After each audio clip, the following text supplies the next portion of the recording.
Hello, Germana. My last video from my parents' basement went pretty well in my childhood playroom, so I thought I'd try another. Waylon Jennings still in the 8-track since 1986, 87. Wrestling posters, art. Yeah, I feel pretty comfortable down here. It's my safe space. Charlotte Perkins Gilman would want me to have a safe space.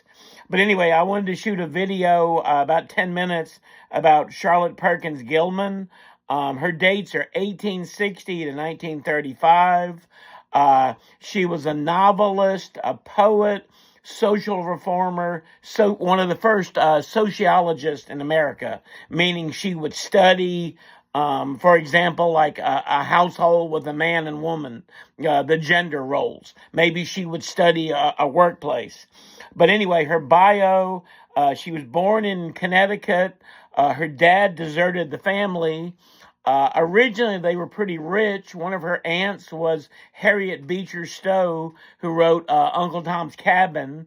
So eventually she recovered, but generally she had a sad, lonely childhood. She was something of a tomboy. And her mother wasn't very affectionate. I think she wrote that her mother could only be affectionate when she was asleep. If Charlotte Perkins Gilman was awake, her mother was pretty cold. Maybe as a teenager, she had some lesbian tendencies, but she married a man and had a child. I'll go over her bio in class, but eventually she moved to California. Her husband left her, or she left her husband for her friend Grace, I think. And then Grace married her husband after she got divorced. And not too many women in America got divorced in the 1890s, even in California. But anyway, when she was pregnant with her daughter Catherine, her doctor prescribed a rest cure, meaning women were frail and weak. They needed to stay in their rooms, stay in a bed, and just rest. Don't read, don't work, don't do anything other than just stay in your room and rest so you can have like a healthy baby. A lot of what her writing was nonfiction, and there was a lot of feminist issues, women's suffrage, the right to vote, things like that. Certainly her most famous story, Yellow Wallpaper, is autobiographical because she had postpartum depression. There was the rest cure in contemporary society. Later on, she was called a utopian feminist. She thought the world would be a better place if it were just women. There would be no need for men, women, sharing, helping each other, like as a community. Later on in her life, she was fairly mentally ill. I believe in the 1930s, she developed breast cancer, and she eventually committed suicide. But I'm going to go on my list here, some of her famous nonfiction works. Women in Economics, about money, sex, and the domestic sphere, kind of meaning marriage wasn't equal. The man got to go out to work. The woman had to stay at home and take care of the children. It wasn't fair. The crux is a young married couple dealing with gender roles, how the man's supposed to act, how the woman's supposed to act, around 1910 or so. Women's economic dependence on marriage. And she stressed that it wasn't equal. She generally said that women had to use sex to attract a man. A woman would marry up. A woman would find a richer man and she would marry up to his economic status so the man would take care of her. She wrote a lot about male aggression, gender roles for men. If we're connecting to other things we read, like the Hemingway Code of Masculinity, a man is supposed to have a lot of girlfriends, go drinking, don't cry, like male aggression. But she wrote about women's self-expression and the need for mental stimulation, and then ultimately the impact on a woman's mental health if she wasn't like mentally stimulated. She renounced the patriarchy.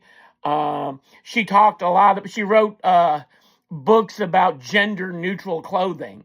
Like, a man is supposed to play with soldiers, a girl is supposed to play with baby dolls. And she was completely against that. She wanted gender neutral clothing, gender neutral clothes. She had fairly kooky ideas about housing. She thought men and women should all live together in a community house and get rid of the kitchen. There'd be a bathroom, but each individual would have their own little safe space that they could do their own thing, but you would live communally, men and women together, sharing the responsibilities. She wrote a lot about animal rights. Sometimes she said that women were treated like domestic pets, like a husband would treat the wife like a dog or a cat instead of like a thinking, beautiful woman.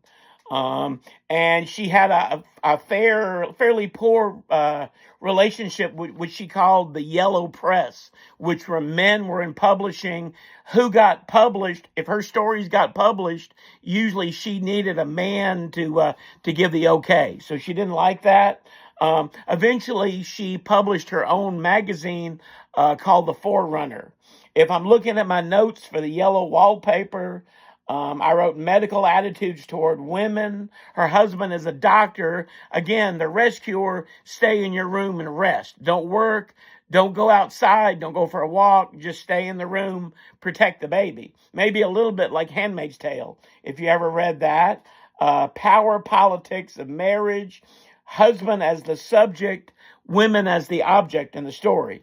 There's also a bit about unreliable narrator. As the story goes on, at first we believe the narrator and we like her and we root for her, but then we realize maybe toward the middle of the story, she's suffering from postpartum depression. She has maybe she's mentally ill. I wrote domestic sphere and social roles for women in the 1890s, economic dependence of the traditional wife.